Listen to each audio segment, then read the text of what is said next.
Viccnek durva, versnek kevés, íme egy kis meglepetés. Nem egy nagy szám, látom én is, kilóra se sok, de mégis. Mikor ilyen nagy a fagy, a szeretet meg egyre fogy. Az embert mindig meglepi, hogy nincs jobb, mint egy meglepi. Rajta tessék, bontsd ki bátran, hadd ne főjek itt kabátban. Hétre várnak vacsira, de bocsika. Most nézem, csak a nem jó jár, nyuszikás a zacsia.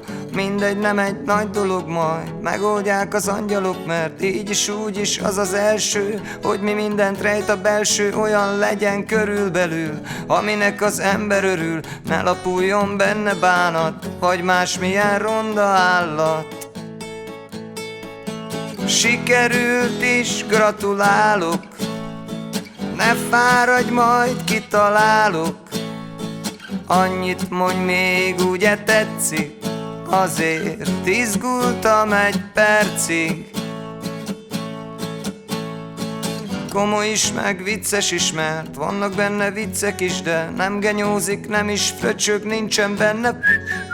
Bármit mond is, jól vagy rosszul, az a fő, hogy nem túl hosszú. Sőt, ha mégse tetszik másnak, oda lehet adni másnak. Bárki kapja, legyen áldott. Lásd a Christmas greeting cardot.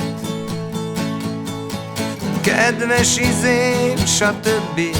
Csak meg szeretném köszönni, és ezúton is kívánok egy sokkal jobb fejvilágot. Ám tudnod kell, hogy bármi furcsa, te vagy itt a helyzet kulcsa. Egyedül csak az a fontos, így írom, mert így a pontos, hogy a szíved legyen helyén 2012 telén. Rajtad áll, hogy mit teszel, hogy jó vagy jó leszel, hogy vállat vonsz és legyintesz, vagy észnél vagy és beintesz, hogy pakolod a cekkered, vagy szép csöndben kibekkeled.